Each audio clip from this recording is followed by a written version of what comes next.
Welcome to Hispanic Causing Panic with your hosts, Calix and D-Style Boxing.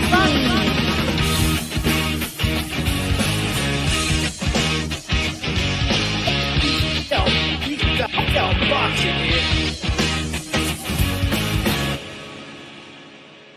11, 10, 9, 8, 7, 6, 5, 4, 3, 2. What a fight! I think Thurman won it. Juan, the Hispanic causing panic, Lascano.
Well, how's it going, guys? This is the Style Boxing. Calix will be joining us momentarily. All right. This is another episode of Hispanics Causing Panic. All right. And episode 192, we're just 8 away from the 200th episode. Look at that. And we're going to continue to the 300th episode and 400th episode and so on and so forth. We're not going to stop. We ain't stopping. We ain't stopping today. We ain't stopping tomorrow. As I mentioned, Calix will be joining us momentarily. So much to talk about, so much to touch on. If you haven't already, hit the like button. If you're listening on the archive, hit the like button. By the way, it's time to show appreciation to all you guys, man. We appreciate you guys that tune in, that hit the like button, that subscribe, that share the content. It's much appreciated. So that cannot be said enough. Without you guys, without an audience, nobody has anything around here, and that includes HCP. So we appreciate everybody that tunes in and supports the show and the channel and all that good stuff.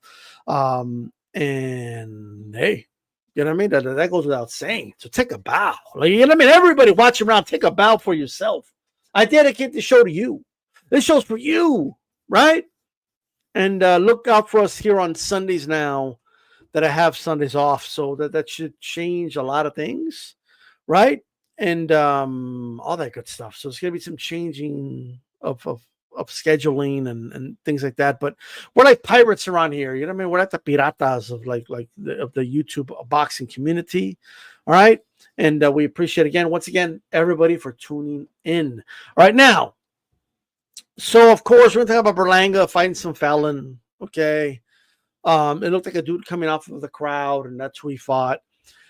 And then we're going to talk about Oscar De La Hoya feeling offended by Turki Al-Sheikh. And then there's a lot of stuff going on in Australia. Of course, Keith Thurman just had his, his third round knockout of Jarvis, and of course, Gamboa is going to be fighting Sky Nicholson, fighting, Brown, and then we'll kind of go wherever we go from there. All right. So yes, that's correct, Edgar Gomez. He knocked out a felon. I mean, that is correct. All right. So we'll make sure we say that correctly. All right. What the fuck was that? Can somebody explain to me what the fuck that was and why that was televised? This Jonathan Ortiz guy. Why was Berlanga fighting that dude? What? I'll ask again. What the fuck was that? What was that?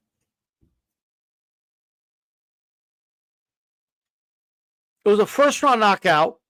It had to be less than 2 minutes. It might have been a little more, but. And I'm still trying to understand why they're sanctioning about it. The WBO put the NABO title on the line when Berlanga didn't make weight. I'm still trying to comprehend how that happened. He still put the belt over his shoulder. I'm the NABO champ. You know, not that it means anything anymore. Shit doesn't mean anything now, right? I'm the NABO. I'm the champ. Me, look at me. Look, yeah, I'm the champ. Can somebody explain to me, please, anybody? Can somebody explain to me, if you can, anyway? Can somebody explain to me what the fuck that was? Can somebody in chat attempt to explain to me? Can the Puerto Ricans, like HLD, explain to me what that was all about? Like, what was that? Like, it's on y'all. Y'all got to explain that shit. I mean, I don't want to put on the Puerto Ricans, but y'all were following this dude over there in San Juan, Puerto Rico, apparently, right? While he was celebrating his loss to Saul Canelo Alvarez, right? At night. And he's like, yeah, look at me. So some people like HLD, you need to explain to me and to everybody else, you need to explain what the fuck that was.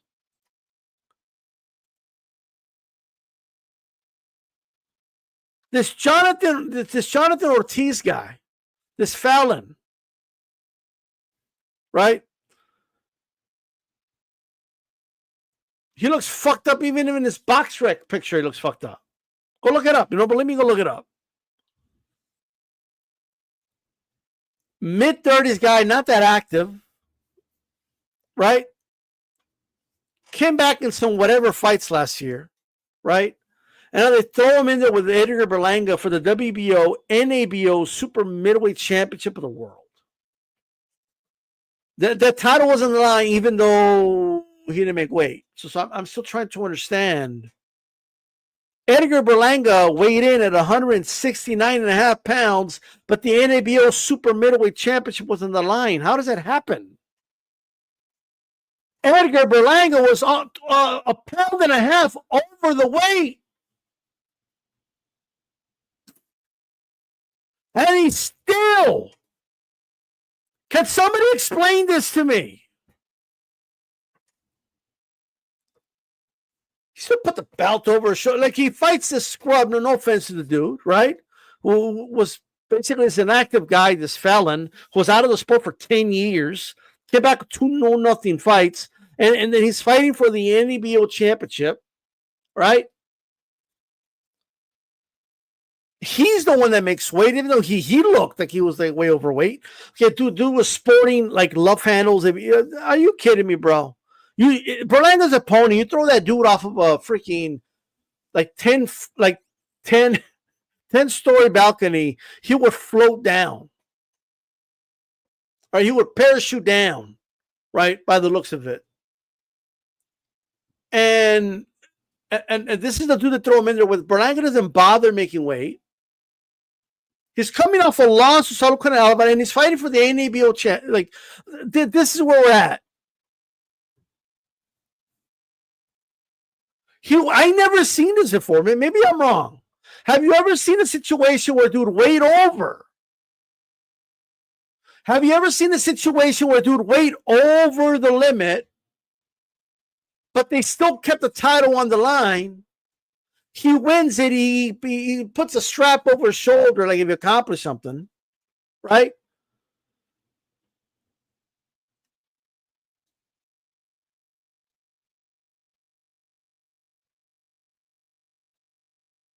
So I don't know. Let's bring Cal. Maybe Calix has an answer for this. I don't. Right? Calix, explain yourself for Berlanga. Right? How does Berlanga weigh in at 169 pounds and a half and still get to fight for the WBO NABO championship, despite the fact that he didn't make the weight? Because we need sanctioning bodies around. That's why. We need these guys around, D-Style. We need them around. What? You're not okay with that? Like that's what we do now. Guys can blow off weight. Is he gonna throw a victory parade for himself again? That was one of my favorite things ever. When the dude lost the fight, lost every round, and threw a victory parade for himself. He threw a victory parade for himself. That's why I'm demanding that the Puerto Ricans that were there explain to us what this is all about. Well, I saw them. He took a selfie and they were in the bikes behind him. Like I don't know, like I don't. Was it just random bikers behind him? He just like happened to do it. Yeah. I don't know. That's all it was, right? But I'm just trying. Like if we break this shit down, bro, the guy doesn't make weight for a 168-pound quote unquote NABO title fight, right? Against a felon who was inactive for 10 years, right? Who if he threw off of a 10-foot story building would like glide down with the loose fat that he had on him, right? This is the dude he's fighting. Come on. This is what they're televising for us, right? Yeah. No other sport does dumb shit like this. They put unqualified people to represent their sport and televise it, right? Like this is what boxing is doing, right? But they put it for the prestigious NABO title, which used to mean something, right? Now you don't have to make weight to fight for that title, right? And this is what they're telling. I'm looking at that. I'm like, this is embarrassing, bro. I would hide this. I wouldn't feature this. I wouldn't brag about this. I wouldn't be showing this if I'm matched. I would hide it, bro. It was better on paper, to be honest with you. And they're not even trying to hide the fact that he didn't make the weight too now. They're just like, yeah, he didn't make weight. Yeah, the title don't lie, so what? So he went from fighting Canelo to this guy? This is what happened? What he did? And he blew off weight? Is that what's going on? Did anybody look at that guy and say, oh, man, Berlanga, he's in for a fight? Did anybody like really look at the weigh-in and say, man, whoo, Berlanga, he's in for a tough one now? Did anybody do you know anybody that was like kind of surprised at what they saw? No, I didn't even watch the Berlanga fight. Didn't even watch it. I wasn't gonna do it. Well, I wasn't wasting my time with that. And I'm not even gonna comment on the fight because I haven't seen it. I'm not gonna pretend like I saw it. Berlanga is just a guy I've never been interested in. I've just never been interested in it. And you know how uninterested I am in him is that's the first Canelo fight I just didn't even watch. Didn't buy, wasn't interested in it at all. The guy's just I don't understand it. I don't understand the guy. So he's supposed to be this big star, Berlanga, is what I'm told, or we were told, right? Oh, yeah, Canelo's. It's okay if he fights him because he's a big name, who we're told, right? But he's fighting at some bingo hall. It's half empty, right? In a co-main against a felon, right? Doesn't even have to make weight. They're giving the start treatment I never seen for anybody, right? Doesn't even have to make the weight, bro. At least with Chavez Jr., they would lie to us and be like, oh, yeah, we would weight him and he made it. Like, you know what I mean? Or they would negotiate or give the opponent extra money to like just overlook it and and then they fought at a catch weight or some shit like that. They didn't even bother doing that. They just put the title on the line anyway, but I'm supposed to take the WBO serious, right? I'm supposed to take it serious when the WBO is coming out and making orders everywhere and saying, well, we have integrity, right? Where's Paco's integrity here? Can somebody explain to me the integrity of Paco right here? Paco, did he really still fight for the belt? Like, did he really? Still fight? Yes. So they probably just paid some penalty money and then just kept it moving. I'm assuming. Okay, but like, how is the belt on the line if you don't even qualify? I don't know. That's the checks and balances. D-Style, it's checks and balances, bro. Edgar Berlanga. How many pounds is show right there, Calix? 169.5. 169.5, right? Is this for the wait a second? This was for the WBO NABO super middleweight vacant belt. it was for the vacant belt. Okay. That's what it was for. Oh my God, I love it. I love it. And he was There you still go. out. This So was he the had fight. so he owns it now. He owns the He put WBA. it over his shoulder and everything after the Oh, I fight. love it. I love Like it. he put the strap over it, and then of course Caleb Plant called him out on it. Like, bro, you didn't even make the weight. How the hell are you fighting for the belt? Yeah, we need those belts though. We need them. We need Like, them. what will we do without those checks and balances to really keep the integrity of the sport? Yeah, You we know what I need mean? those. Caleb, they need And to where was cash. the commission? Like the fact that the commission allowed the belt to be on the line. So where's the check? You There's know? no. Yeah. The only checks being passed around are the ones under the table, and I'll tell you this: they need to cash them out. It's cash out time. Look, we're all like over this Berlanga thing. We're all over everybody pretending like there's something here with this dude. Cash him out, please. Get him in there with Caleb Plant, Caleb Plant, whoever they can get him in there with. Let Caleb Plant just outbox this dude for 12 rounds. I mean, come on. Can we stop pretending like this is a thing? Berlanga, like seriously, who outside of the terror squad members that are still out there in 2025? Like people are still pretending terror squad's still a thing. Nobody cares about terror The squad same anymore. people that 2003. the same like the only people around are the ones that actually think that Fat Joe did a better job than Ice Cube at the World Series, right? Yeah, Like those are the people left that really mm-hmm. believe in Edgar Berlanga. You know what I mean? Yeah, them and as much as he doesn't want to admit it, HLD, like he knows he's rooting for Berlanga. Like, you know what I mean? Like, it is what it is. We're not going to hold it against him. Don't put that on HLD. I don't think he is. Don't put that on him. Now, shout out to Emma Williams. You know, he came back and got a victory. It was a good fight. You know, he's got a W under his belt, so good for him. Okay. And Plant would style on Berlanga. Plant would box Berlanga's face off. He'd box his face off. That wouldn't even be like. Plant wins 10 rounds in that fight. 10 rounds. Berlanga's such a joke. Like this is such a joke. How is this a thing? How is Berlanga a thing? This is the same thing as Raleigh. Like Berlanga's maybe like a little bit better than Raleigh, but barely. But they're both short bus specialties. This dude threw a parade for himself and like invited like a handful of friends and then took video of it. And he's taking selfies of himself on top of a truck. And he threw a parade for himself because he won one round against Canelo. Yeah. This is embarrassing. Like, what is this? Embarrassing.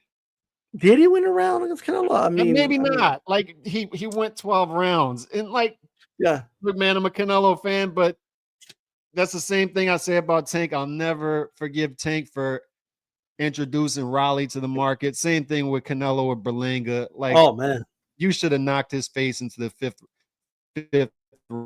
I hear that now. Hey, real quick, shout out to Sky Walker Boxing Media. Thank you for being a member, brother. Much appreciated. All right. Silver Dragon, Kelly. He's a Silver Dragon. You know what I mean? He's been elevated. Mm-hmm. You know what I mean? And you don't got to make weight, by the way. You got that Berlanga treatment to become a member. You could just. He's got the NABO. He's got the NABO. He gets to wear it right here. Doesn't have to make weight. Nothing. You know what I mean? NABO. Nick Ball apparently. I did not get to watch that fight, by the way. He's karate kicking. Like, why is he kicking dudes, bro? Well, the dude, in fairness to Nick Ball, all 4'3" of them, the dude had him in a headlock. He had him in a headlock, and he wouldn't let go. Like, to me, you put a dude in a headlock for like longer than 5 seconds, you deserve to get kicked. And I mean, people are acting like it's a hard kick. I mean, he barely kicked him in the back of the leg. It's like one of those dead leg kicks. Did he flop? Did he didn't really flop, but it was like you got him in a headlock. To me, I don't know, just warn both of them and then keep it moving. I wasn't impressed with Nick Ball, to be honest. So I don't know, 126, another fractured division in which you put any of the champions in there with each other, they can all beat each other. So I mean, in that manner, it's an intriguing division, and all those guys are beatable, but none of those guys are great. I still think, I don't know, who do you think is at the top of that division? Like, who do I'm you gonna. think is the best? I don't think you're gonna like my answer, but Are you gonna say Nick Ball? I think Stephen Fulton beats all of them, You unless think he so? moves up. I believe so. Yeah. Well, I like him though. Like I like. I think Fulton. Now, granted, it's like he needs to fight them. Anything could happen in a fight. Don't get me wrong. Is Nick Ball capable of beating Fulton? Yes, but I think it's a very competitive fight. I don't think it's a gimme. I And think and, and I Espinoza. I think Espinoza is the best in that division. you That's what I can't rule him out either. He's a beast, for sure. But I just think that if Fulton fights a cautious fight, he can beat him by points. It wouldn't be easy, but It wouldn't, because I mean I still feel in a Espinoza, way it can wreck shop if he moves up, but that's me. You know what I mean? But Angelo Leo. That's a good uh, rematch to have, Leo versus Fulton. I Nick think Ball's Fulton beats there, him again. But huh? You think I he think beats him again? Fulton. I don't think we see anything different in that fight. But Shoe's moving his way up the rankings. now Leo versus Espinosa is a fight of the year candidate if I ever Yeah, seen one. But I still I like think Espinosa Espinoza. takes it. I think Espinoza's at the top. That's me, but he's beatable too. So, uh, fun division at the top. I don't see a great fighter there. Charlie just made a great point. So he's good with the elbow. So it's Yeah. like the MMA division of box. You know what I mean? You got people doing headlocks, kicks, elbows. Like, you know what I mean? We're getting a little bit of the MMA experience at 126 pounds. It seems. You know Who what I has mean? the NABO belt in that division? I don't know. Apparently, you don't even That's have the to make real. weight. That's the real champion. Yeah, even if you don't make the weight, just come in at 128 and you could still be the NABO champion because of the checks and balances. I love checks and balances in boxing. Yeah. Love them. And speaking of HLD, according to him, they took into account that you're always like a pound heavier on camera, right? So technically that would make Berlanga on weight. So maybe that's what they factored in. And The only problem with the that, felon that he he would still fought, be half a pound higher. yeah, and the felon that he fought, you know, maybe he's not as chunky as he looked. Is that what you're saying? Yeah, like he's actually like a destroyer. You know what I mean? But we just don't know it. You know Yeah. what I mean? He's like Wesley Snipes in that movie. You know, Undisputed. What's it called? So it is what it is. But well, look, we're gonna move on to this. Keith Thurman makes short work The of new king of Jarvis. Australia. The new king of Australia. Are you calling him the king of Australia? Is that what you're doing right now? He's the king of Australia, Mike. Hey, let He's me the tell king you of something. Keith is invading. Look, you better warn our folks over there across the pond in Australia that we've got a destroyer invading the island. He's invading the island. Keith ain't messing around. Keith is he's trying to be the king of Australia. Who's gonna step up? Is somebody gonna step up and stop this? Is somebody gonna step up and stop this? Have you warned Glenn Jennings yet when you talk to him? Like, look, man, this guy, I'll say this. this guy means business, mate. You better stop him. Somebody's got to stop him. But look, people doubted that he was going to make it to the fight, right? They were like, he's going to get injured again. You know what I mean? People were like doubting it. But hey, No Limit took a risk with him, really signing him to a fight. But he made it to the fight, so it paid off for them. And then hey, I got to be honest, I thought he looked good. He shined. He styled on Jarvis, bro. Like it's almost like goddamn, he styled on him. That's like what you do. That's what you do if you're the favorite in a fight. You style on the underdog, and he did. Poor Brock Jarvis. And like, Brock Jarvis has competed in every weight class in boxing. That guy's been in every single weight class.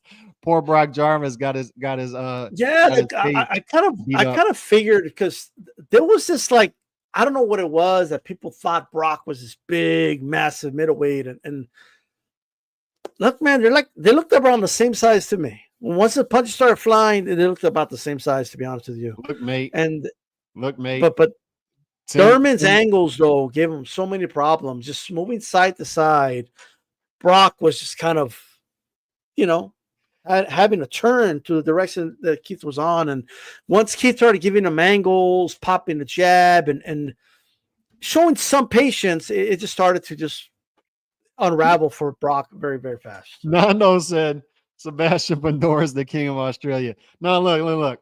Keith is the king of Australia right now because he went out there and did it. You got to do it in Australia. You can't do it outside Australia. You got to go over there and do it. And I'm telling you, keep me. Do you think our buddy Tim Tszyu is in trouble? Do you think he's in trouble in July? Do you think he's in trouble? Well, here's what I'll say. Just like the Keith Thurman fight with Jarvis, we both knew he's a better fighter than Jarvis. That was never in question, right? We never doubted that. But we didn't know, right? We did kind of what we didn't know was how much the Keith have left, and it. I know it's Jarvis, so we could only engage it with by so much, but he looked good. Like Keith looked good, bro. Like he did his thing, and he's still a talker. He can still build. Bro, the lisp is back, bro. It is. You know what I mean? It is. Like, I was telling Jarvis, I'm gonna go ahead and the thing is that I was throwing hooks to the body, setting up all the shots, but my coach didn't like it, so he told me just go back, pop it the jab, and then ping pong, bam. Jarvis just doesn't understand. Like I was just like, what's going on right now? What's like Keith's over here? He's quoting Lamar Crawford. Lamar, and then he's over here just he's feeling himself. He called out. But somebody's got to sit him down and have a conversation though, because he's got to let it go and join the ranks. He's got to join us. Look, I noticed that, bro. Just shave it, bro. Like it's way back here. Look, it's way back. Like here. I was concerned, bro. I was concerned because like in the Bible, Samson, how they cut his hair, he's not the same no more. So I was concerned about that. Like, he don't got a ponytail no more. It's kind of like whatever, but. There's no doubt, like I'm convinced that Manny Pacquiao like knocked his hairline out. No, he did. But look, let me explain something to people. It's like if it's here, it's like okay, you can try to. It's here, like the side. It's like here. His hairline is way back here. So, bro, like somebody has to have that uncomfortable conversation. You know what happened, bro? Like Thurman looked at Jarvis, bro. Just do it.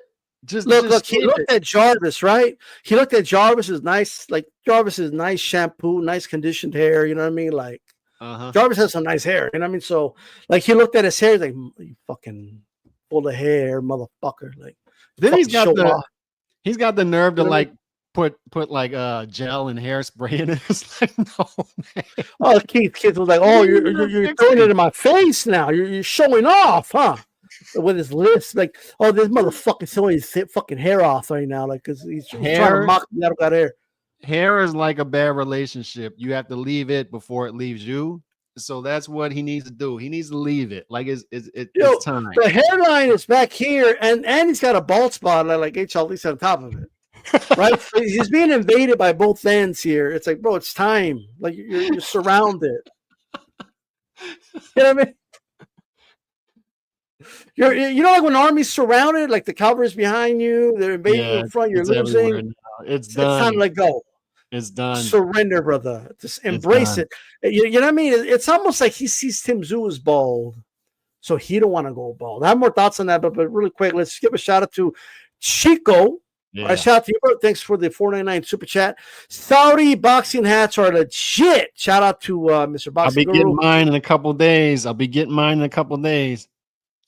Turkey wants Junto versus Inoue because that midget from San Antonio has fake weight class business. So we marinated the Jay interview. Yeah. Before we continue, Alex, anything you want to say about that and let everybody know about tomorrow? What's up with this interview? We should be good for noon, but I'll know for sure in the morning. But it is happening this week. It's just I got a million things going on. Me and D Style. We pretty much we live we both live our lives a quarter mile at a time, like Vin Diesel and Fast and Furious. So when we can get together, we can get together, and then another person on top of that who is busy trying to get in here. So hopefully at noon tomorrow. As far as the comment goes, the midget from put respect on Bam's name. Here it comes again, D-Style, with his divisive California communist tactics. He's trying to get us to hate one of them. He's trying to get us to hate because we both like Junto and Bam, and he's trying to get us to hate one of them and trying to drive a wedge. It's not going to work. It's not going to work. I like both of them, and I like Inoue. So you're gonna have to deal with that. I like all of them. So do what you want. And Turkey, if he wants to make that fight in December, I'm there for it. I'm going to that fight. Speaking of Inoue and Japanese fighters, we love Japanese fighters over here. You know what I mean? We're not going to fall into the trap of having the Mexicans against the Japanese. Man, that nigga was that Japanese guy was in shape.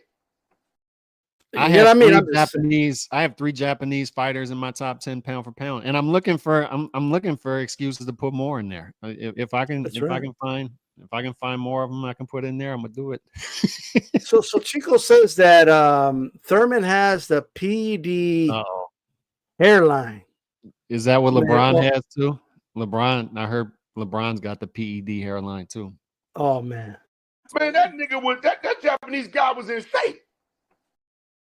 Yeah, all I know is that he was in shape.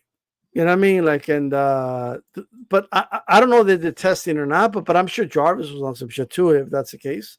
But Thurman looked good. Look, Thurman looked good. He called out Tim Tszyu afterwards. He said, "Tim, now you gotta do your job. I up the you know what I mean, your turn." Like, you know, whatever he said, right? So Tim, you know, he's got the conspiracy theorist next on the chopping block. Is he going to chop his head off, or is he going to get his head chopped off? Because just like the Keith Thurman fight, right? The question wasn't, is Keith the better fighter? The question was, how much does Keith have left? And the truth is, Calix, we don't really know what Tim's. We could think what we want. We can have an educated guess on how much we think he's got left, but how much do you think Tim Tszyu has left? We don't know, right? Until he actually gets in the ring. Mm-hmm. Next April, we don't really know. I think he's fine. The thing is he? So I don't think he's used goods, is what I'm saying. Maybe, possibly, we had his ceiling way too high, right? And you bring it down. But even that's fine, because maybe you have an action fighter there that's just going to be in fun firefights all the time and get knocked out or knock somebody out. I'm fine with that. We need action fighters in this sport who are going to be active. I'm fine with that. I don't buy. He's still in his 20s. I don't buy this narrative that he's just used goods and he's concussed and soft chin. He has some clear bad habits, right? That got exposed in his last fight. Some clear bad habits that he got away with in other fights because he is special in those attributes when it's working for him. But when you're sitting on those punches and you're posing and you're falling in love with your power, and then your opponent doesn't care about your power at all, and you continue to get countered with the same shots, that's the type of stuff he's going to have to fix. I'm more worried about that than anything with him being I don't know, used goods. Yeah, but it doesn't have to be physical. It could be mental. It could be yeah, and that could lead to like the end. Like if he doesn't recover mentally, you know what I mean? We just don't. I guess there's just some X factors going into this fight that we're not going to have the answers to until he actually gets through the fight with Joey Spencer. Right? He's gonna turn Joey Spencer's face into a meat patty. Is what he's gonna do. I agree. And then he's going to beat Keith Thurman in a war. That's going to be a war. And that's a good fight, though. It's a good fight now. It is. It's going to be a war. And he's going to beat Keith Thurman in a war. He is. Man. Chico, respect. Usyk skipped his child's birth and son's birthday to handle Fury. Meanwhile, the American midget needs to get married and missed an extra fight. Man. But by the way, look, despite all that negativity towards Bam, I still want to wish him Feliz Navidad. Feliz Navidad. Feliz Navidad. Feliz Navidad. Prospero año y felicidad. Look, see the positivity. Look, I don't agree with the language there. I don't read that real quick. Yeah, he's Chico right there. 199 super chat, much appreciated. Top Rank has been shit as a company for the last 2 years. Los últimos, and I'll say it in Spanish. Top Rank ha valido, pero pura pinche verga por los últimos 2 años. Facts. And I don't agree with the midget talk, and he needs to put respect on Bam's name. However, I will say, and this is where we'll agree, you're not going to like this, I'm sure. You don't think brothers should fight each other if they're in the same division. I don't agree with that. I think they should fight each other. But another thing I don't like is, like blood brothers, not like Keyshawn and Shakur. Oh, we're brothers. No, like blood brothers. And some people in the chat might not like this, but I don't. The reason I bring it up is it's stopping some fights from happening, and we already have enough obstacles. Dudes doing this, I need to get married and go on a honeymoon. Like Jose Ramirez, he had like a honeymoon or something. Like he had to go on an 8-month honeymoon, whatever he had to do, right? And then William Zepeda had a baby or something. And it's like, bro, you're not having the baby. Your wife is having the baby. Like you're not having the baby. And then the fathers matter. The fathers should be. They do. But guess what? I have 3 kids, and one I had to take like I didn't have paternity leave or anything like that. I had to take like 5 days of PTO. I had to use up PTO when my kids were born, and then I had to go back. So negative. I had to go back to work the next week. These dudes are taking this dude William Zepeda is number 1. Do people realize this? And what about checks and balances? Can you force this guy into a damn fight? This dude is number 1 in every single sanctioning body rankings. Number 1. And how rare is that, by the way, that they all agree that somebody's number 1? And then we can't get this dude to fight a title fight. He's fighting Tevin Farmer again. Can somebody but he had to fight Tevin Farmer the first time because his wife was having a baby or something like that. It's like, what is that? Okay, so your wife is having a baby, whatever it was, or you getting married, whatever it was, and that was the excuse of why you have to fight Tevin Farmer and not Shakur Stevenson. And then he's got to do it again. What's the excuse this time? So I don't understand this. We need to go away from this place we're at now to where dudes can't do things because they had their wife is having a baby or they're getting married. I don't understand that. So a couple of things to add to your points, right? I'm not going to be as harsh as Alex, but Zepeda, it matters that he needs to be there as a father, whatever, when it's Shakur Stevenson. But for Tevin Farmer, I mean, he's able to take time off, or time off away from the baby and the mother to do that fight, right? That's okay, right? And then Ramirez, here's the thing with Ramirez, though. He was going to get married. It wasn't even like a big wedding. It was like a little small private wedding. It was just, and he could have fought with a Zepeda, guy he already beat, but he decided not to do it. He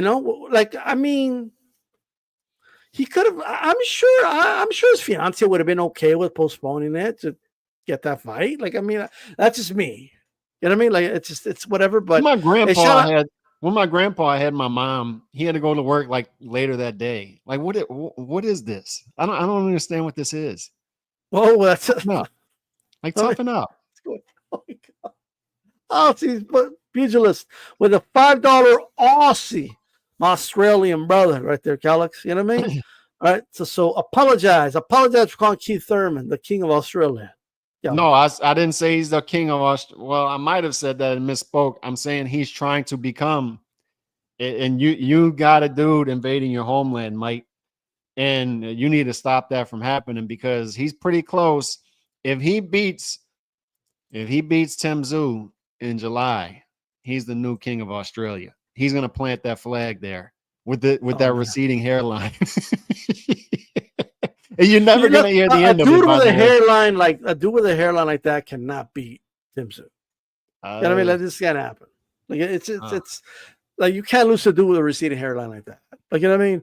I mean, right now, like Jarvis could live with the loss. It's just the fact that he's like, God, did he have to have his hairline all the way back like that? He's got he's got the Mano Ginobili hairline going, and he's still out there doing it. He's still out there. Does Mano still have it like that? I don't know, but Mano was averaging like 25 a game with that hairline way back here, way back there. Shit, if he would have shaved, he would have got an extra 3 points again. Yeah, he's Santeo's right. He's pretty close to getting the keys to the country. Y'all better stop that from happening. Oh man, don't let it happen. Shout out to all the hardworking people from Australia and all that good stuff. You, there. What is your profession? I'm a potter, sir. And you, Acadian. What is your profession? Sculptor, sir. He's a sculptor. You know what I mean? So shout out to you guys. We appreciate it. Sonteo, how's it going, brother? Hope everything's good on your end. There we go. Chico at $4.99. He says these Mexican fighters doing this shows a lack of machismo in the generation. Rudy Hernandez agrees with Calix. Toughen up, fighters. Yeah, be a fighter. Man. Come on, be a fighter. Be a fighter. So you're saying Salvador Sanchez, if he had a pregnant wife, he would still go out there and beat up Little Red Lopez? What do you guys say? Oh, there's no doubt about it. Canelo's brother was kidnapped, right? And the dude still fought that week. The dude's brother was negotiated his release, though. He didn't just leave him. Yeah, but he was negotiating. If your brother was kidnapped by the cartel or whatever, could you focus on anything at that moment? The dude still fought a fight while he was negotiating the release of his brother. All I'm saying though is, Drew Chico, you're being too tough on Bam. All right, I'm with you. Let's just make the fights. I think Bam should go up and fight Junto if he wants, but there's some good fights to make at 115 too. If we don't get him, I'm with whatever.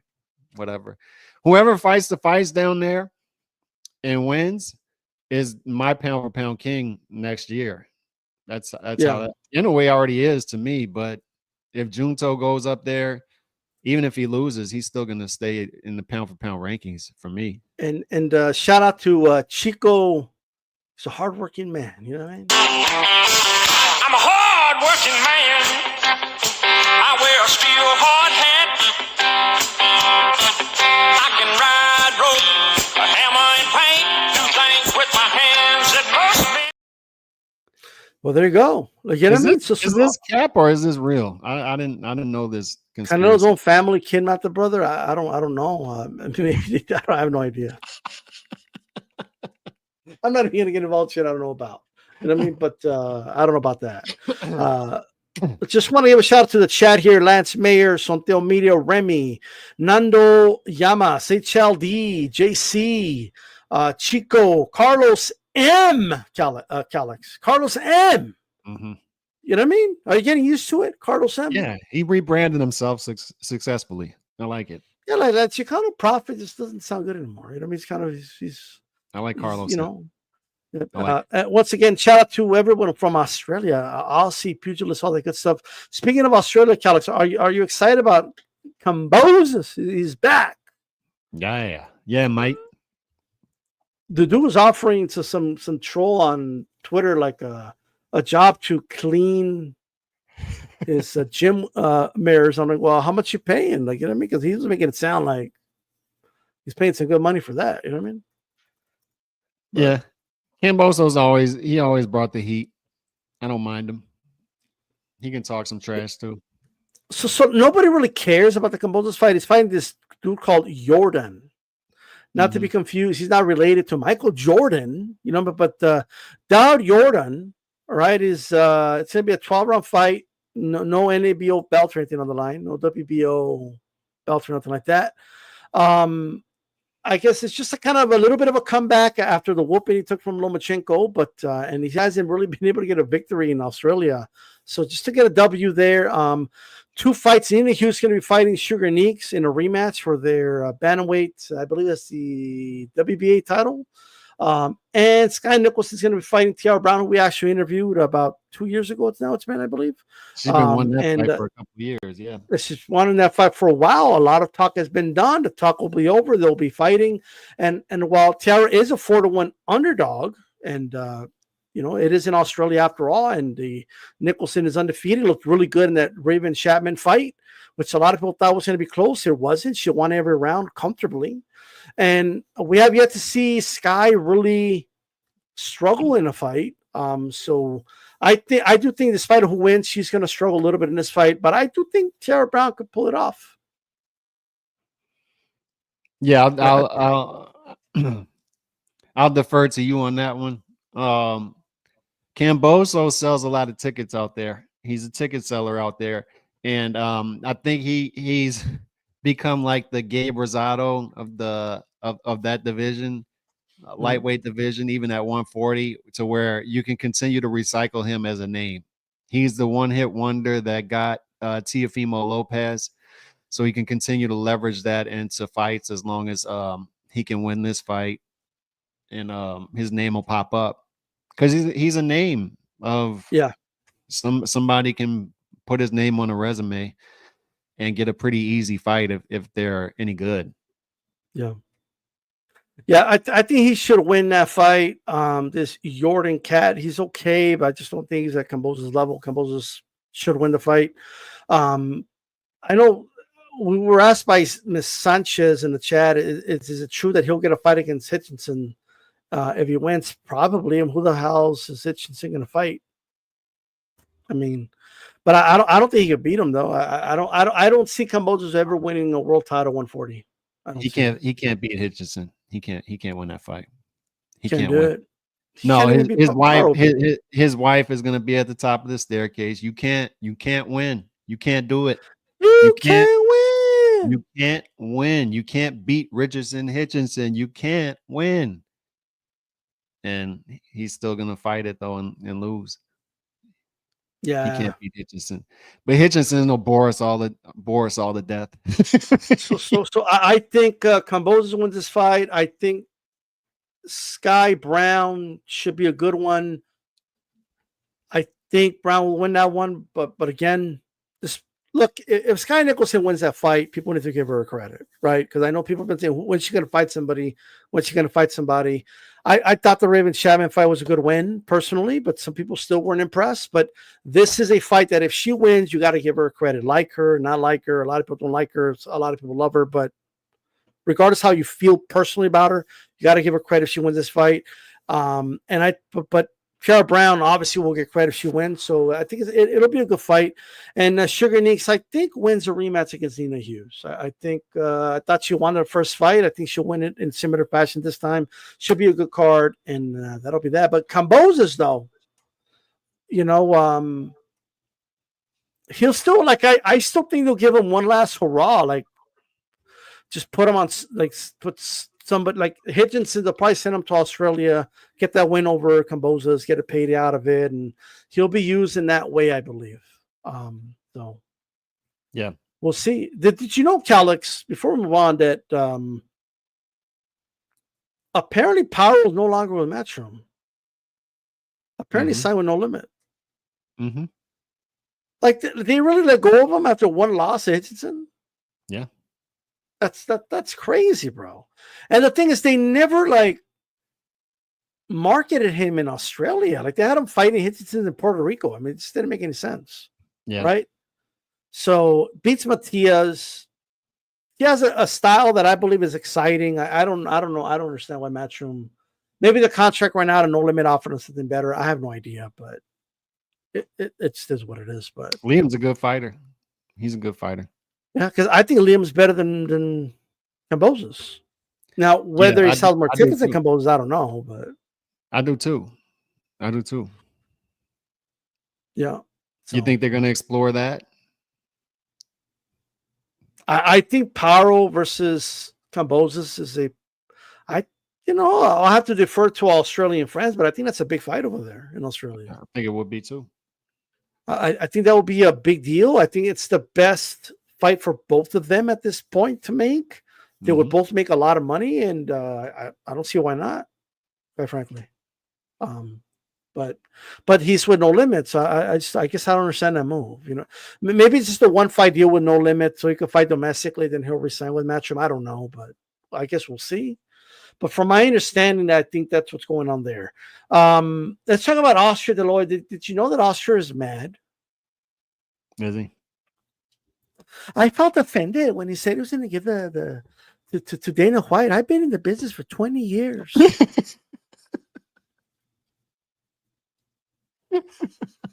He got his little feelings hurt. So sad. I'm offended. He's offended. He's offended. A couple of things happened, Calix, since the whole Turkey, I guess, did a space saying, "Oh, the league's not going to interfere with like everything else going on." He said, "I don't think he put a timetable on it, which is very important, but apparently they're still going to keep the other promoters, at least in the meantime, happy and still." In the interim, they will. In the interim, yeah. In the interim, they will. So that's a key word. You're saying it is an interim thing. This is not going to be like an ongoing. That's what I think. I think the next year or two, they got to play ball with these guys. I think there are a lot of things I've been telling people. I think you need to watch the network situation, and if they corner the market on all the networks, and then, you know, if they continue, the Saudis continue to buy up ownership in the zone, and then they all of a sudden tell Eddie and Oscar, y'all thought y'all had all these dates on the zone, but they kind of disappeared on you. And then UFC and TKO sort of keeps this relationship with ESPN, or they don't. ESPN may be phased out altogether, or maybe, you know, if ESPN's in boxing, still it will be with TKO and the Saudis and Dana White. Netflix, look out for Netflix. I wouldn't be shocked if this September card with Canelo and Bud at the top of it ends up being bigger than we first thought. You know, possibly a Netflix fight with other combat sports going on that weekend as well, all rolled into together. And then who knows, possibly the Sphere getting in the mix as well for that fight. You never know. You never know what's going to happen there, but I think that's going to end up being a big card and a good rollout for TKO. But look out for Netflix as well. But the network game is the one they're playing, and then I think some people are going to get phased out. But it's going to take a while. It's going to take a little while for all this stuff to shake out, and but there'll be for dust me, it's up. like, why come out and do this press conference and say, "Oh, we're going to change the game. I'm passing the reins to Dana White," and really heavily imply that this is it. This is going to be a takeover. And then I guess, I don't know if it's the responses from Hearn and De La Hoya and the other promoters in the boxing world in general that's kind of getting them kind of like, I don't know. It seems to be, there's a lot of things that are contradictory going on all at once, right? Oh, Canelo, I need you to get the IBF belt because we want this to be for Undisputed, but then like he doesn't want the belts on stage when you do the photo op, right? Which is kind of an important deal when you're promoting Undisputed. You want all the belts to be visible, but apparently that's not there. I think right? he's sending messages. I think he's sending messages of what the future will look like, but he's still contractually obligated to do certain things. So it's going to be this battle that goes on for a while, and there's going to be dust ups, and it's going to seem like mixed messaging on the outside. Like, yeah, we don't care about belts, but the only reason we're doing the skull fight is for Undisputed. And then that's the only reason that's part of the reason Bud's out there talking about becoming Undisputed in another weight class, right? And Canelo's out there saying he's making history, 2-time Undisputed champion at super middleweight. So it's going to be some mixed messaging. I think it's going to be a little ugly at times, but I think he's sending messages of what the future will look like. I think it's constant cat and mouse games, constant public leveraging and battling each other. Oscar, you know, I felt a little disrespected, and you know, I don't know how to take that. And I don't take it how you want to take it. He doesn't care.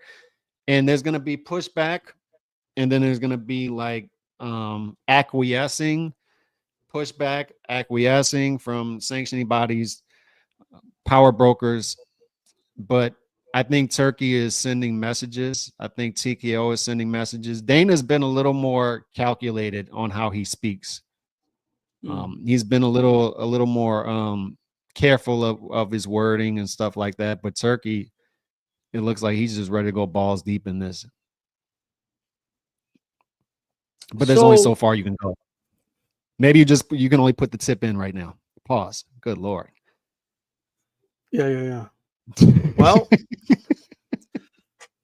look, there's definitely a lot of mixed messaging, which is it's making people wonder and debate. But I think that's part of it. Is like they're keeping people on their heels, and there's a mystery to this as well. And I think it's all part of the game that he's playing right now. But do you think a lot of it is kind of like, okay, I'm in with this TKO group, but let me see what they got. So like, do you think they're going to promote you think it's them, right? It looked like Turkey already wanted to announce it, but Dana kind of held off with the Crawford Canelo thing, right? Yeah. Because I know Nando's asking who will it be, MVP or something. I don't think it would be. No. But like that there, like you get the name Canelo, right? And Crawford, right? Big event. Mexican Independence Day weekend. Right?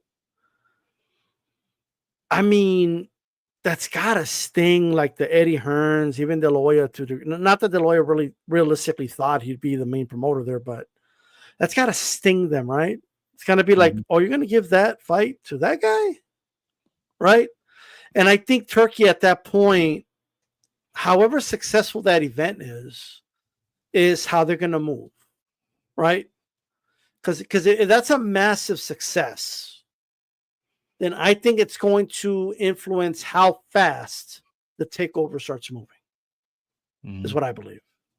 If you're gonna have, and there's semantics out there, right? People are saying, they're calling it a league. That's not boxing terminology. Look, we're all envisioning the same thing, right? A league, a promotion, whatever. If the promotion is going to be, call it a promotional company. If it's going to be big enough to take over the boxing market to where you can build your own rankings, to where you can phase out sanctioning bodies and have one belt, you have to have a big market share of the top fighters. And look, they're going to have low-level fighters. They're going to have mid-level fighters. They're going to have top-level fighters. But you have to have a high market share of the high-level fighters at the top of the rankings in order to have a league or promotional company that can restructure the sport in that manner, right? To where, you have your own belt. First of all, you have to figure out a way around the Ali Act to do that, or do you just get rid of it? They got friends in high no, places. you don't. You don't have to. I understand where you're going with this. I'm just talking more technical terms. Okay, so you're gonna have your own belt. You got to get rid of sanctioning bodies. Do that. You're gonna get say 7 or 8 of the top 10 fighters in the division, right? How do you do that with the other promoters around? So in order for that to happen, is Top Rank, who is about to lose the ESPN deal, where are they going to go, right? PBC, there's not much left of them. Maybe they just go away. All they got is Tank and Benavidez. So what happens with Matchroom? What happens with Oscar? If those guys are still around and they own collectively 6 of the top 10 fighters on average in the division, then you don't have a league, and you don't have enough of the market share at the top to restructure the sport in that way, in which you can get rid of sanctioning bodies and you can consolidate weight classes from 17 to say 8. You can't do that at that point. You can't do that at that point. But if they're successful in this, flip it. Then the sanctioning bodies, you drain their resources, because the top fighters who are making a high amount of money that you get 3% of their purse from, they're saying to the market, we don't care about belts anymore. We just care about this one belt. and then only mid-level fighters care about the belts at that point. So the fighters don't bring recognition to the belt. The branding is hurt at that point. So then the belts phase away. If you get 7 to 8 of the top 10 fighters in each division, if they're successful in doing that, then the resources of the sanctioning bodies are gone. They're gone, right? And then the other promoters, you can phase them out. Top Rank possibly goes away. You can buy out their roster. PBC gone, right? Because nobody cares about Tank Davis on the minor league circuit. People are celebrating Tank Davis's alleged 150,000 pay-per-view buys like this is some big sort of deal, right? And making excuses. Well, you know, pirating. Yeah, people pirate every single sport and people pirate every single movie, and there's still successful sports and movies out there. The dude's still doing allegedly maybe 150,000 pay-per-view buys. So does he stay on the minor league circuit? Does Benavidez stay on a B-level circuit if he can't access Turkey's fighters?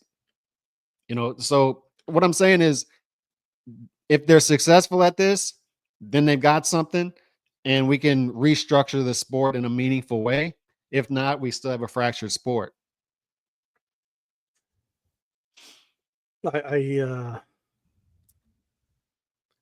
Here are some of my, like last week, and I still feel the same way about it, by the way. Like, I have no sympathy for the sanctioning bodies or the promoters or the people that have turned the sport into filth, right? But I do wonder, though, like, how successful this thing could really be, right? I have reservations and I have questions, and I have the same doubts a lot of people have, quite frankly. While I understand that they have the money, they have the resources, they have the backing, there's never been a situation exactly like this, as much as a lot of the experts keep saying things like, oh, people have always tried to come into boxing. Well, no one's done it to this degree, though, right? No one's done it to this capacity, not even close. Nobody's done it to this capacity, and also it's never been this weak to where right. They don't have budgets anymore. Top Rank's not going to have a $90 million network budget anymore. What was Showtime's budget with PBC? What was HBO's budget? These were enormous budgets that are gone. They're gone. So on top of that, Alex, fighters that can't.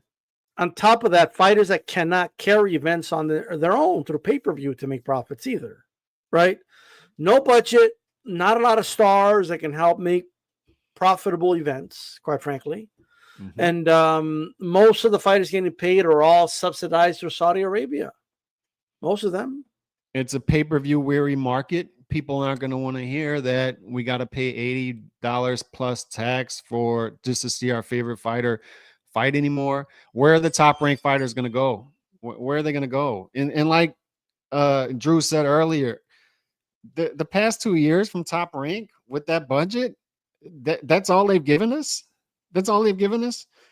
So what are they going to do now? Where are they going to go? What's their budget? Where are they getting it from? Where are they getting their funding from? Are they going to go to the Zone? And okay, they're going to go to the Zone. Golden Boy is going to be there. Matchroom's going to be there. And TKO is going to be there. Okay, so finally we have no more network exclusivity until maybe we do. What if the Saudis make the power play and say, you guys thought you had dates? Maybe not anymore. You know, I don't know. Maybe that's the power play in this D-Style. A year and a half, 2 years from now, those guys just have nowhere to go. Where are they going to go? Like how many platforms are left? Where do they go? HBO is not going to fund the sport anymore. Showtime's not going to fund the sport anymore. Think of all the bridges Al Heyman blew up. That's who they should be mad at. They're getting mad at Dana White. They're getting mad. Think of all of the bridges. Well, apparently Top Rank has burned a bridge, a big one with ESPN. Correct. Apparently. So that's what I'm saying. You should be mad at the boxing people. Don't be mad at Dana in Turkey. Don't be mad at them. No, Turkey's the only one that's been giving you good fights the past year and a half for the most part. So be mad at the people that created this market. That's what I've been saying for how long? Be mad at them. Yeah. They're the ones that created this market for this vacuum, for these dudes to step into. But where are they going to go? Where are they going to go? That's what makes this possible. That's the exciting part about this, because I'm actually excited about that, is these dudes may not have anywhere to go a year and a half, 2 years from now. Where do they go? The network game. That's the game. Like, people, I don't understand. Why are people not realizing that? How are they not seeing that the network game is the game? That's the chess game right now, is the network game. And I mean, they brought up Ring Magazine for a reason, right? And here's the other thing, Alex. It's like that they don't have the budgets, right? They don't have the stars to carry it on their own, really. Outside of Canelo, and they don't have. Let's say we put Tank. Let's say Tank can make money on his own. Maybe it's not like Canelo, but it's still something. Maybe Ryan. Let's think, just to give it like what? That's 3 fighters in all North America. Yeah, but that's not enough margin to fund the rest of the operation. Canelo would give you that, right? Canelo, there's such a big margin that he can fund other fights. Who's that guy? Tank in this little minor league market that people are calling, it's embarrassing. Like, people are calling this some sort of big stuff, like he's a superstar. Good Lord, man, this dude can't. I don't even believe that he did anywhere close to 150,000 pay-per-view buys against Lamont Roach. I don't believe this dude did a $7 million gate. I don't believe any of that. So that can't fund anything. That can't fund anything. Yeah. They can't even pay a good B-side. They can't do it. They're gonna fight Lamont Roach and Hector Luis Garcia. Like, they cannot run a real operation with real margins. David Benavidez, there's no margin there. There's no margin in David Benavidez, Morrell Jr. Nobody even knows what that pay-per-view did. Like 12,000 buys, whatever it probably did. There's no margin. What's that going to fund? And where are they going to go? They can't even do a proper promotion on Amazon. They're promoting it on their YouTube channel and their Twitter. So yeah. By the way, I don't even think they televised the Australian card. Apparently they couldn't even afford that. No, they couldn't. But, so what I'm saying is, where are these guys going to be? Where are they going? Where are they going? That's what makes this realistic, and that's what people are. Yeah, like on. I never thought I'd see the day that an American enterprise, like in this case PBC, is being kept afloat by like a regional promotional company in Australia.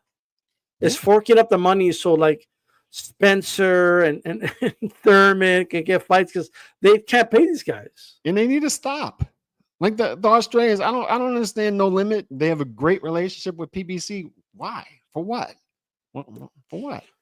Well, for them, it's working out at the moment, like in terms of at the moment. But I guess, but have them do some heavy lifting. I mean, well, I mean, to them right now, it's just since Zeus going to be in Australia in the meantime. What I mean is, right now, it's working out for them, right? Mm-hmm. Once, let's say he beats Keith Thurman, Tim Tszyu. I mean, I agree. I mean, at that point, it's probably best to just look at other options, right? Personally, I wanted to share this post. I don't know if you could see it there, right? Fight Fan TV, Danny, shout out to him. I just disagree with this post that he made on Instagram. It's on social media, so we're going to go over it, right? And he's calling it white knighting on behalf of Dana White, right? Because people are comparing UFC to PBC, right? Because they both fleece fans in the tune of $80 for pay-per-view. First of all, I think it's my opinion, really. We're going to compare UFC, who has a lot of successful pay-per-views, to PBC. I mean, okay. But I guess the thing is here that he's trying to put across is that the comparison should be Top Rank and UFC, not PBC, as if that makes it any better, right? And here are some of the things he kind of outlined here. All right. One, in the USA, the UFC puts $80 pay-per-views in-house belts not world championships, while Top Rank puts on world title fights at no additional charge. That's because Top Rank didn't have anybody they could put on pay-per-view. There was nobody that they could sell pay-per-views with. When they tried to do it with Lomachenko and Haney, they failed. Also, everyone knows a UFC champion is a world champion in MMA. Like, everybody knows this. There's no dispute about that. And calling it in-house, it's not the same as boxing promotional companies, because the UFC controls 80% or more of the market, bro. You know what I mean? Yeah. It's like saying that's like saying the NFL champion isn't the champion in football because the Canadians have the CFL. Like, oh no, the Eagles got to beat the CFL champions to be the champion. No, you know what I mean? 2, UFC never allows cross promotion, while Top Rank does them even for world title fights when their fighter is a champion. I think it did this. You know what this is? It reeks of someone who doesn't understand the MMA world and how it functions, right? And it's trying to compare it to the boxing world. And what I don't think people understand is, for them it works better in spite of not being like boxing, not because it is like boxing. You know what I mean? Like, I think that's a strength that it has. It's not like a weakness that it has. You know what I mean? 2, when a UFC champion contract is up, they cannot continue or defend a belt that earned big paydays. I'm a fan, right? I'm not like, I just want to see the best fight the best. If they have contracts that doesn't allow people to leave, if they're still a champion, I mean, that's whatever to me. Number 4, UFC boss Dana says fighting is not a career and uses contracts and practices that would be contravene the Ali Act if the act was applied in MMA, resulting in fighters being paid less than top-ranked fighters. I mean, I don't know. I haven't looked at the books myself, Calix, but I think the UFC has a lot of fighters that get paid a lot of money. Last I checked, right? So that's just some of the points there, but I believe anyway, it highlights the mentality where a lot of boxing fans are at. Right. And maybe I sounded like that like 3-4 years ago. Right. But fans are looking at the way the UFC functions and they're trying to apply the boxing logic to it. You know, like, he doesn't cross promote. In boxing, we do cross promote. So it's better. Right. But you don't really see, for the most part, UFC fans complain that they don't get the best versus the best. You'll see some examples, but it's nowhere near at the degree that it is in boxing. And all the fights that have been happening in boxing lately have been because of Turkey. They haven't been because of the Saudis. It hasn't been because the boxing model has been amazing for years, the way I see it. Yeah, so there's a lot of that going on, an epidemic of that the past couple of weeks of people commenting and comparing, contrasting boxing with other sports, and they don't follow the other sports. And you can tell because sometimes they'll even admit it. The guy, I think he works for boxing scene or something, Zittel or Zettel. Well, he's on a Porter Way podcast sometimes, but he went on a long rant about, he doesn't like the Saudis. He thinks they're sports washing and stuff like that. He doesn't like it, but the fans disagree with him on it. But he said, UFC's having problems right now with, they're not exactly doing well right now and stuff like that. And but he said, I don't really follow the UFC. Admittedly, he said it. And then he throws out, John Jones isn't facing this guy. He threw out 2 examples, but he's throwing out exceptions to the rules. In boxing, the rule is, and this may be perception, but the rule is the best don't fight the best on a consistent base. The rule is in UFC, they do. And the exception is there are some exceptions where the guys don't. He's throwing out exceptions to the rule, and then he's admitting, I don't follow the sport, so I don't really know. So why even comment on it? Right. But a guy like for non-boxing will say, We need to keep the sanctioning bodies around because they are grand slams in other sports. There's grand slam tournaments in golf and tennis. It's like that doesn't make any sense. Anybody who follows these sports knows the clear differences. There are universal ranking systems in tennis and golf. One ranking system. And they seed the tennis players in the tournament. They seed the golfers to where, this golfer's teeing off at this time against this golfer and that golfer, right? And that's what they're doing with the universal ranking system. There's not 4 different ranking systems ranking these guys completely different in each ranking system. And then they're all competing against each other, unlike in boxing where they're not, and it's fractured. It's just, I don't understand how they don't understand it. But like I said, like the Australian Open, generally people who only follow boxing and they don't follow the other sports. So in the Australian Open or Wimbledon or the US Open, do they have a French Open? I think so, right? The big difference is that all the best all play each other and they have a tournament and then there's a winner, right? We all know the sanctioning bodies don't work this way. Well, we all know that Rolly Romero wasn't the best and the 80-year-old dude he fought wasn't the second best. So that was a grand slam. Like, are you fucking kidding me? I mean, we're dealing with here, right? With some really dumb logic from a lot of people, like Fanon saying that is crazy. I'm sorry, right? But to me, I don't know, man. I just think that there's people, Calix, that want to keep the status quo, right? They want to keep. They just have like a need to keep the status quo. At the end of the day, that's what they have, right? And then we got people like Luis Hernandez. So he says, so change your podcast to a UFC podcast, and so why report about boxing if it's such a problem? Change to UFC reporting. We're not reporters, right? Like that's number one, right? Second, I'm gonna talk about whatever the fuck I want to talk about. That's second, right? That's what I'm gonna do. I'm gonna talk about whatever the hell I want to talk about. You are not gonna come here and tell me what to talk about. You're not going to come here and tell us what to talk about. You're not going to tell us what opinions to have. We're going to give you our opinions, and you're going to either listen to them or leave, is what you're going to do. That's the way it works. There's plenty of people out there that are going to sugarcoat it for you and tell you everything you want to hear, right? If you want me to sit here and be like, there's nothing wrong with boxing, everything is working just great. I think the NABO, you don't even have to make weight to fight for the belt is a good thing.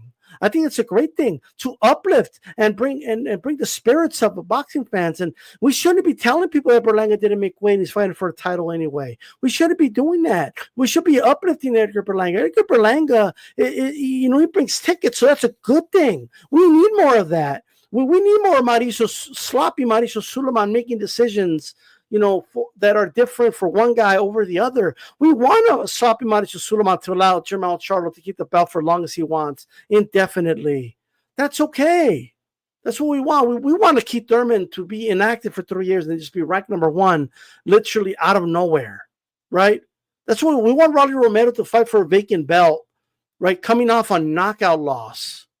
Those are the type of things that we need. We shouldn't be saying the bad things at the sport. We should just allow the sanctioning bodies and these promoters to just rape and pillage the place, right? And take advantage of these fighters, by the way, in the process, right? Just to benefit a few at the very top. We should just allow those things. Let's just allow it. Because if we don't do that, then we're just UFC podcasters, apparently. Like, this is the logic we're being dealt with here. Another thing that I think we need to really rewire boxing fans to is, like we saw today, March Madness kicked off with the selection show, and they really, really favored teams with a tough strength of schedule that were playing the toughest schedules in the country. Like the SEC is the toughest conference in basketball now. 14 of the 16 teams, which is unheard of, got into the tournament because it's such a tough conference to play in now. So the teams that are playing the tough schedules, even if they have 13, 14 losses, 19 and 13, they're getting in the tournament. as opposed to teams that may have close to 30 wins that aren't playing tough schedules, right?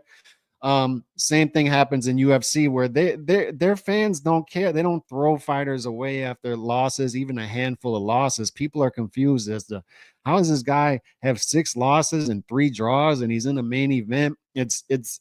They're not wired the same the way that we're wired. We see it in college football. You see it in the universal ranking system in tennis. Just throw that one out there. If you win a Grand Slam, you shoot up the rankings. Every time you win against a top competitor in these tournaments, you shoot up the rankings.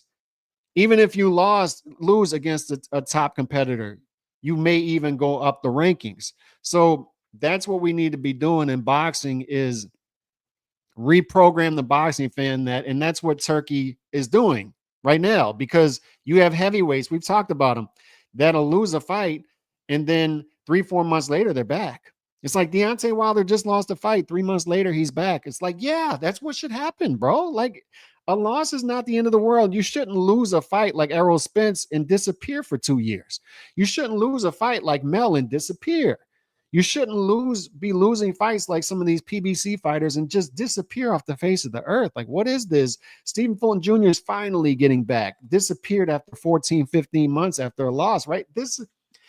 You need to reprogram like the Japanese fans. Like, Stephen Fulton Jr. loses a fight, they're high-fiving him. Like, yeah, come back, bro. Come back. You're fine here. You're fine. The Saudis, come back, bro. Come back. You lost the fight. You got knocked out, maybe even. Come back 4 months later, fight again.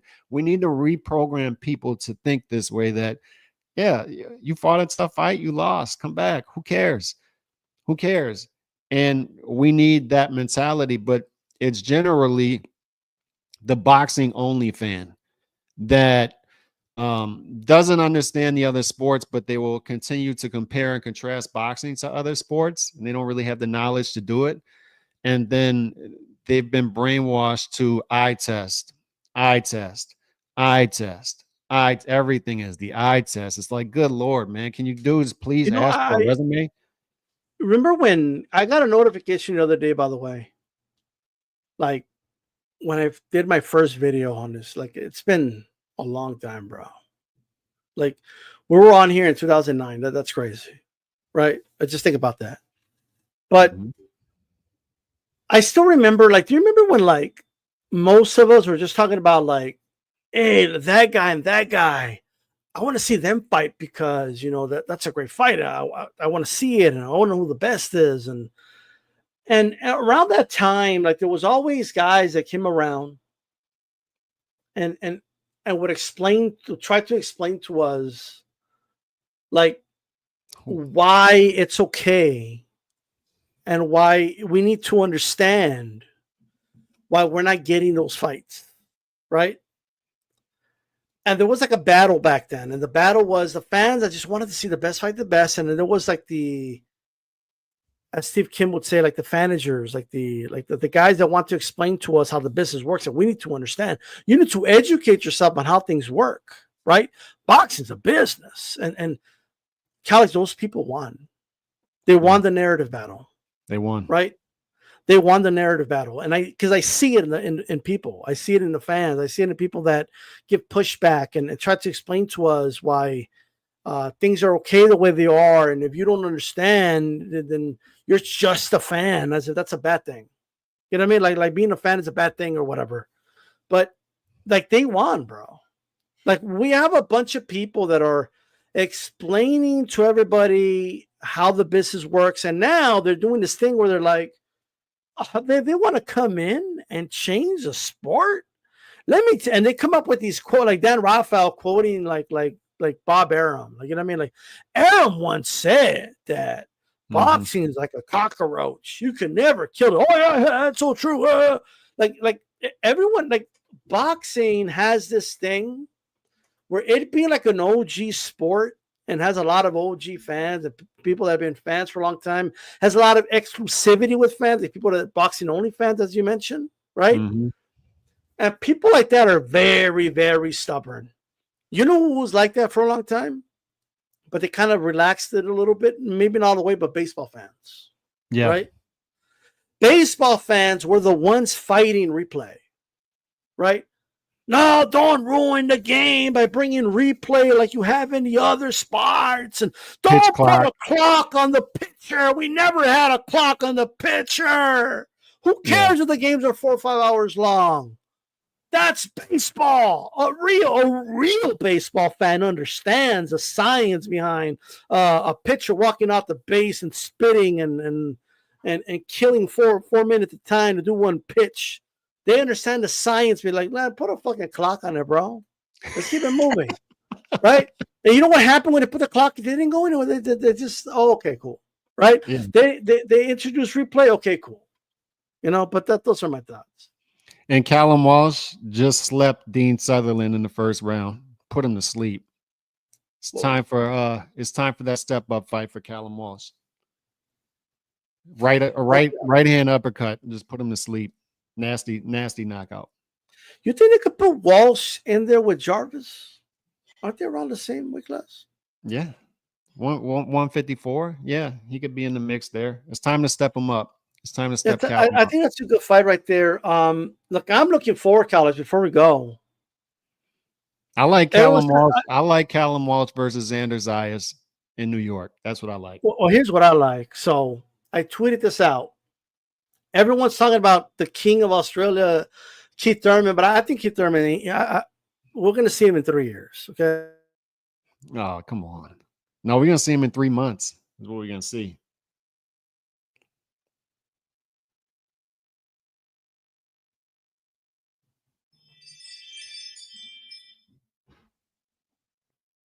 Did I lose connection? Yeah, you lost. You're back. You're back. Okay, I was just saying Thurman Walsh 2028. Oh, come on. I'm ready for it. No, but in all seriousness, though, why not make and once again,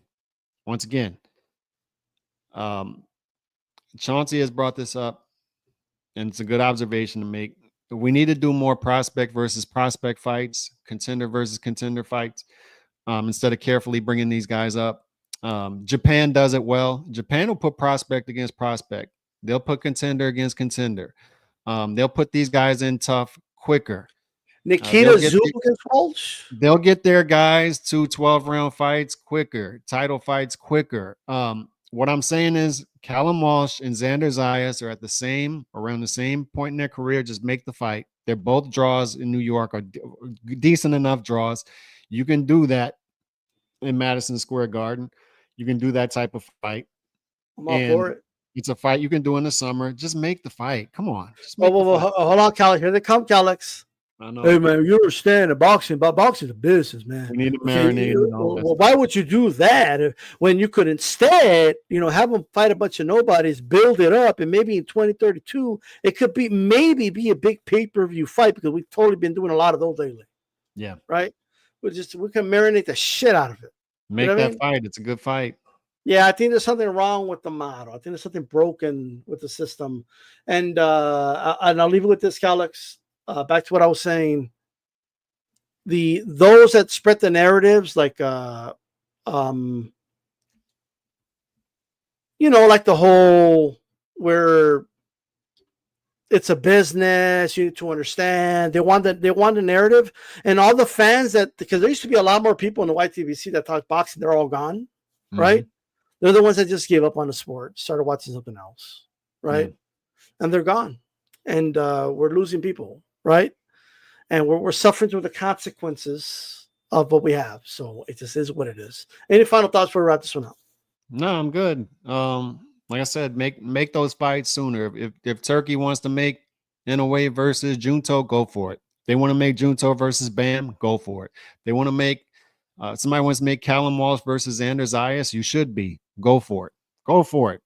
That's my saying. Just go for it. Let's go for it.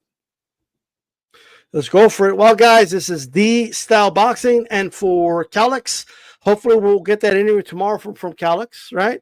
And it'll be live on his channel or where he's at and all that good stuff, right? Anyway, guys, we're out. Peace. 11, 10, 9, 8,